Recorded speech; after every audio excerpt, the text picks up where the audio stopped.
Speaking of the survivor, our survivor, Dr. Cedric McFadden, is joining us. And Dr. C, this has been so fun to watch, to see you both playing the game and then on the jury.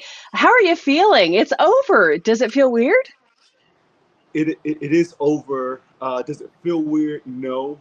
It Okay. feels, it's one of those moments that you have so much appreciation for even having the opportunity to do. So I think I'm overwhelmed with just a sense of gratitude, first of all. But it also feels a little bit relieving. Yeah. This process, as I may have mentioned before, I mean, this has been nearly a year and a half, 2 year process just from the beginning of casting to now. So this has been a long journey, and it's just been a great experience all around. When you think about the folks that are on the show with you, I have two questions. Who should have been a therapist and who needs a therapist?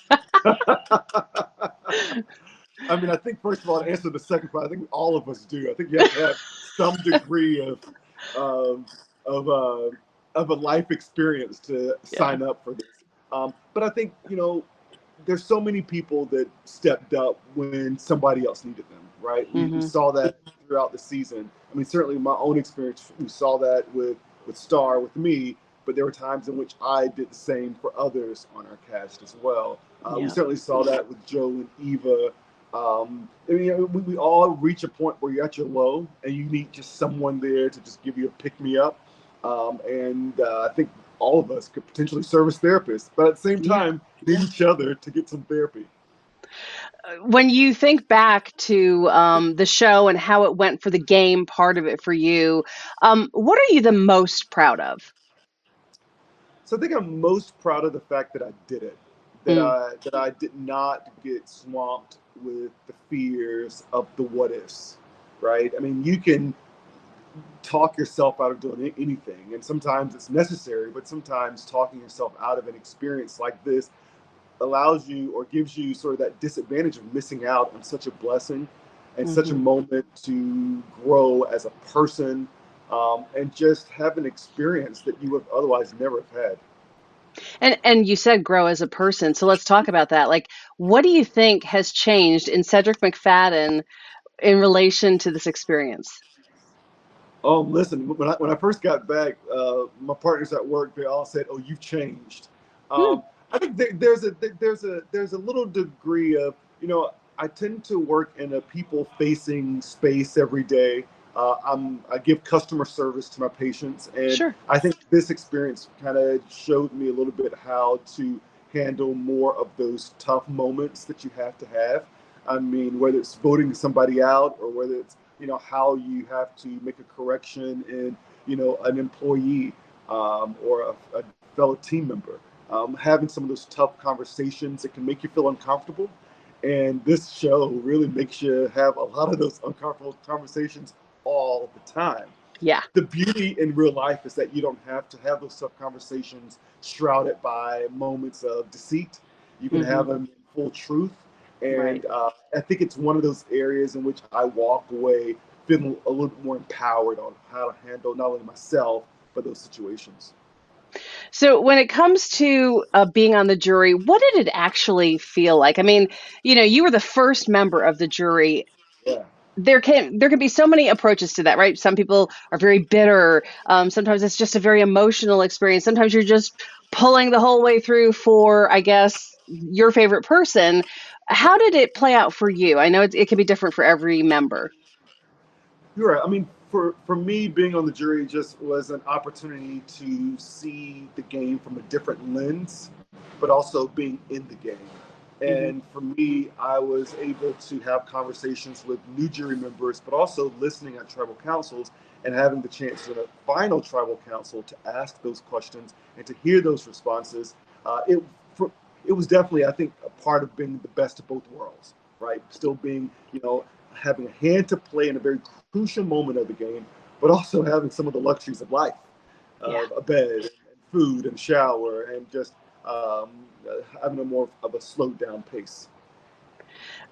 Do you think your family has been able to wrap their minds around this whole thing being over at this point? Because they experienced it really for the first time in the show. For you, it was the second time. How did it feel for them ending this last night?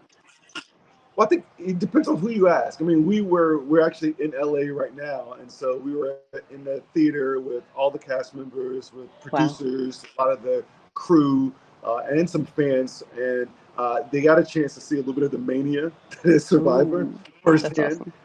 My mom took pictures with like everybody, and so I think they got a chance to just have a moment of excitement about a show that they've come to watch over this past season. Hopefully, they have a better appreciation of the show now. They understand it a little bit more. Yeah. But I think they've enjoyed the ride, and it may take some time to really unpack it and to process and to put it in its proper place. When you saw their reaction watching the finale and your role in that, what did they think? I mean, that you voted for Joe. Did they agree with you? So, so Claire was sitting next to me during the show, and she kept saying, "Yeah, you better have voted for Eva. You better have voted for Eva." And I was like, "Well, we'll see." Um, I think they certainly heard why I made it the vote for Yeah, Joe. I mean, there are many reasons why you vote for sure. someone for something like the Survivor. And for me, I think one of the best lines she says, "You're a doctor, you're a lawyer. I'm just a fire captain."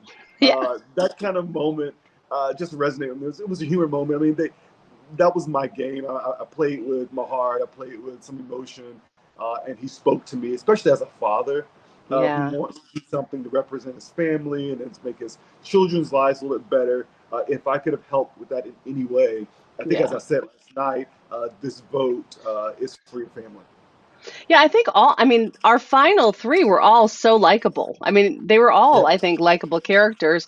Uh, when it comes to looking back on the whole season, was there any regret? Was there any move you didn't make that you're like, oh, maybe that would have changed it for me? I'm a big believer in that things happen the way they should, and maybe Mm, that's a little bit of a settled process that you come to say, like, as a consolation of, oh, I didn't make it further, what happened where it shouldn't. But in reality, I really do believe that things happen for our good in the way they should. And so, if there are things that if I were able to do it over again, would I do it slightly different? Well, of course, right? Because when you know more, you do more, or sure. you do better. And so ultimately, though, I don't walk away with any regrets. I embrace the highs, I embrace the lows as just all a positive experience for me. When it comes to your big moments and low moments, what was the lowest and what was the highest?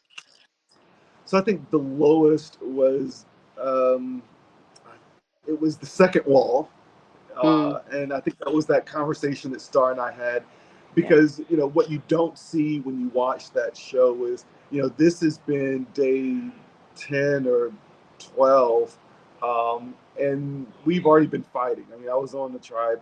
We weren't that great, right? yeah, And yeah, from a physical standpoint, we're back.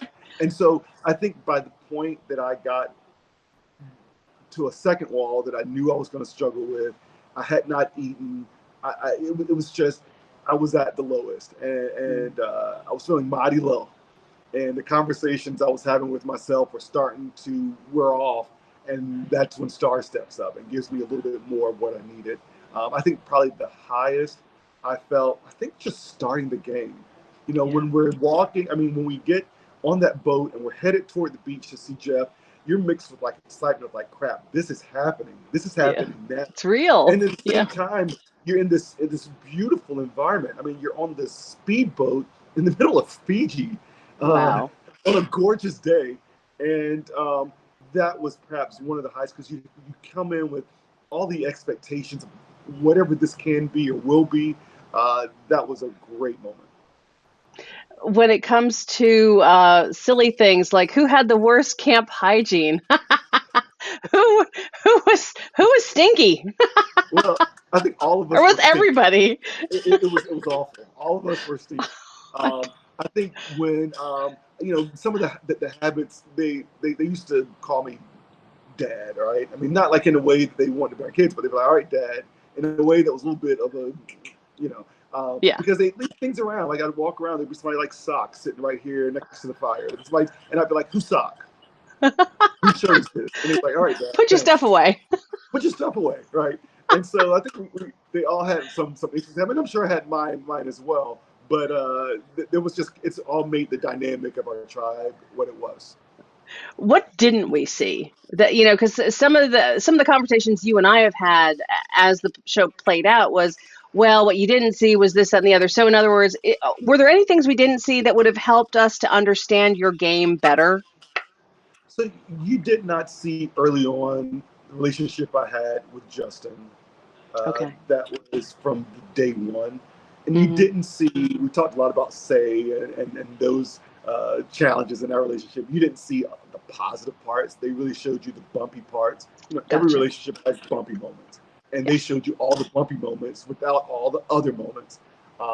And you saw glimpses of it. I think when they were talking about voting me out, she says, "No, we're not voting Cedric out." And so Yeah. there were glimpses and pieces of it that you saw, Yeah. but you also didn't see the laughter. There was so much laughing. Oh, that's great. If you're around Mitch at any time, I mean, you're just laughing out loud. Chrissy, Bianca, and so you see these moments where I'm voting Bianca off, but you also don't see me and her having this great conversation about her father, her grandfather, and his health history, and you just don't see those individuals. They can't show all that. I mean, I think there's Yeah. some like 300 hours of footage for every hour that you see on the show. So most of what happens doesn't even get shown, which is Yeah. fine. I mean, that creates a show. Yeah. But there's so much of those moments that really impacts the relationships that we had there that we still are working to have right now. Who do you think played the smartest game? So I think Camilla played the smartest game. I Hmm. think Camilla played a fantastic game, and I think Jeff asked that at the end during their little reunion recap show. Is that if she had made it to the final three, she would have won. She Wow. would have, and she played an incredibly smart game. Absolutely. And she was very deceitful. She, She definitely figured out how to outwit us, and yeah, she worked the magic. She absolutely did. she absolutely did. When it came to the jury decision, picking Kyle, what do you think really weighed on the jury the most in making him the winner? People tend to go back to prior conversations and Mm, interactions with who they're choosing to vote for or not vote for. And Kyle did an amazing job of building those connections. I mean, he built bonds with so many people, and he played a very smart and strategic game. Even choosing on, helping Kevin when he broke his vase or something at the very first day, to how he worked with Joe and built that bond to keep Joe comfortable enough to bring him to the final two, knowing that in his head that I'm going to beat Joe if I bring him here. But that takes a lot of work. That takes a lot of strategy, and I think he did an amazing job. We're all very proud to have him representing us as the winner of season 48 of Survivor. and I am not a Survivor watcher, so I'm curious to know, like, this season, to me, I mean, yeah, there was some deceit and strategy and all that stuff, but it seemed very supportive in an overall theme. It seemed like everybody was trying to be the best they could be to other people. Is that normal, or was this an unusual season? You get 18 to 20 people on an island in Fiji. I mean, who knows what you're going to get, right? Yeah. I think we did have a very supportive cast. I think it still shows today. I mean, I think the way that we interact with each other, uh, there are moments where somebody needs a one-off pep talk, even now. And I think that we have a group of professionals or walks of life that supports Hmm. that. I mean, Mary's a support counselor.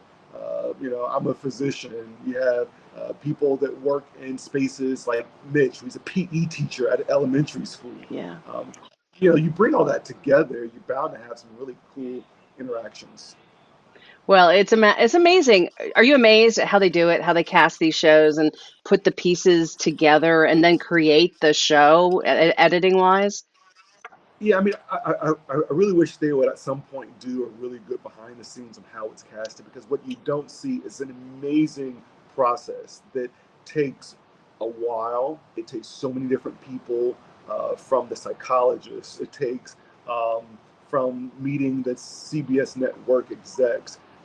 And they are very fine tuned at their process, and somehow it works. somehow it works, and it works year after year. And so we're getting Yeah, ready for a new season, I and I know. bet you it's going to work there also. If CBS calls you tomorrow and says, "Hey, Cedric McFadden, would you like to be back on the show again in season blah?" What does Cedric McFadden say? So if they call me tomorrow, I'm probably going to say no. If they call me like in another month, I'll probably consider it in a different capacity. I mean, Wow. it's Okay. as I mentioned. I mean, it's a lot to process. I mean, this has Yeah. been a nearly year and a half, 2 year process. Hmm. Just watching it is a very different experience from even just doing the show. And I have several projects that I'm interested and excited about jumping into that Yeah. probably won't get jumped into if I go back on Survivor next week. And so I'm just gonna enjoy the experience that I had, and use that to help me with the next experiences that I have. So when it comes to goal setting, and this is what I think your book should be about, because you should write a book and it should be about how you set these amazing bars for yourself in life. You've done it, you did it in medical school, you've done it with trying to do medical commentary with us and national shows.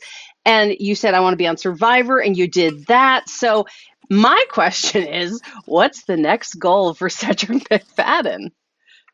I think the next goal for me is to find, um, or continue to the next goal for me is to continue to find opportunities that not only challenge me but also bring me joy, Mm-hmm. and whatever that is. Mm-hmm. When I turned 30, I said I want to run a marathon. I trained to run a marathon, and so whatever that's going to be, I'm in pursuit of finding those experiences that offer that joy, but also allow me to be challenged and stretched and just to grow as a person. Well, we had such a good time watching you grow as a person on Survivor and play the game and struggle up those walls, and we were pulling for you all the way, Dr. C. Well, thank you, and really, thank you, Amy. Thank you, WSPA, the entire viewing audience, the entire upstate of Greenville. You guys have been fantastic. Even walking through like the grocery store or the mall, the park, I Yeah. love it when people are like, "Hey, I watched on Survivor," and Oh, and it never gets old to talk about a show that's meant so much to me and that yeah. means so much to so many people. So thank you all for your support. It means the world to me. Well, we appreciate you sharing it with us. Thank you, Dr. C. We'll see you with more medical commentary on 7 News down the Yes. road. Thank you. Thank you. Thank you, sir.